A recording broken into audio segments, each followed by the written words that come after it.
आज हम kinetic theory of gases के मेन पोस्टुलेट्स को डिस्कस करेंगे।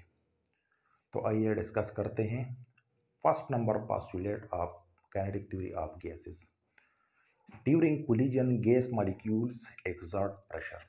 इसका क्या मतलब है? इसका मतलब ये है कि गैस मॉलिक्यूल्स जब एक कंटेनर में हरकत करते रहते हैं या वैसे हरकत करते रहते हैं तो ये एक दूसरे के साथ टकराते हैं और गैस कंटेनर के दीवारों के साथ टकराते हैं, जिसकी वजह से वो प्रेशर क्रिएट करते हैं।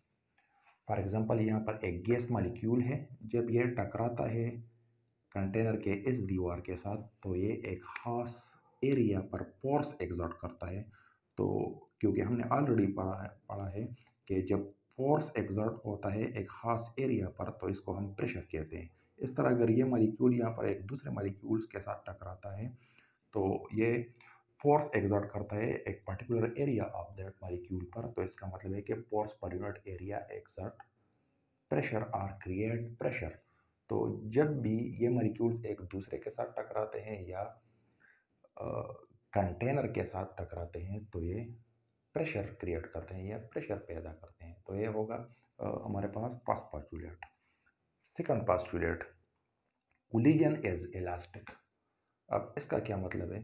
इसका मतलब ये है कि मॉलिक्यूल जब एक दूसरे के साथ टकराते हैं और दीवारों के साथ टकराते हैं तो इस दौरान ये एनर्जी ज़ाया नहीं करते हैं या ये एनर्जी लॉस्ट नहीं करते। और स्पेशली हम यहाँ पर बात करते हैं चूँकि ये मॉलिक्यूल हरकत में है तो इसकी जो इनिशियल काइनेटिक एनर्जी है जब एक मॉलिक्यूल एक दीवार के साथ टकराता है या एक मॉलिक्यूल एक दूसरे मॉलिक्यूल के साथ टकराता है तो इसकी इनिशियल काइनेटिक एनर्जी बराबर होगी इसके final kinetic energy.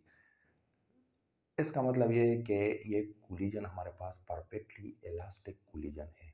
No energy loss involve here, so we can say that energy is conserved. Now let's discuss third number postulate. Third postulate या तीसरे postulate में kinetic theory of gas में हमें बताते हैं कि gas molecules moves randomly but during collision these molecules moves in a straight line. इसका क्या मतलब हुआ? इसका मतलब है कि जब गैस मॉलिक्यूल कंटेनर के अंदर हरकत करते हैं या वैसे हरकत करते रहते हैं तो ये जब एक मॉलिक्यूल दूसरे के साथ टकराता है और तीसरे के साथ टकराता है तो इसका पाथ जिग जैग पाथ होता है। ये कभी इस तरह मूवमेंट करते हैं और कभी इस तरह मूवमेंट करते हैं तो ये एक रैंडम मूवमेंट हो गया।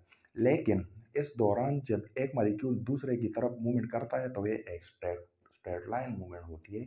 ये एक सीधा हरकत होता है। एक मॉलिक्यूल जब दूसरे मॉलिक्यूल के साथ टकराता है तो ये सीधा जाता है। तो ये मोशन बेसिकली है स्ट्रेट लाइन।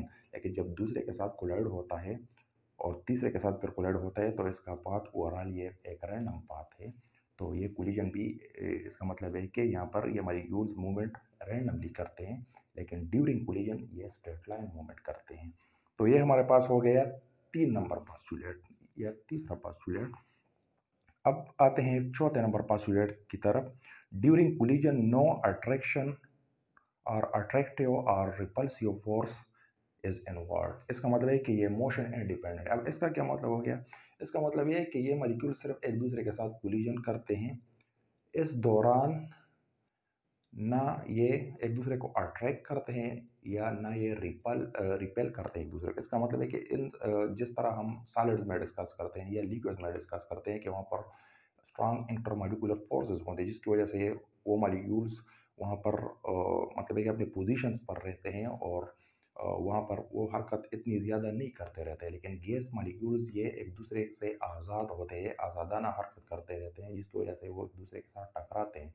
तो गैस मॉलिक्यूल्स के केस में हमारे पास इंटरमॉलिक्यूलर फोर्सेस जो सॉलिड्स या लिक्विड में प्रेजेंट होते हैं वो यहाँ पर नहीं होते। उसको हम यहाँ पर इग्नोर करते हैं, नेग्लेक्ट करते हैं।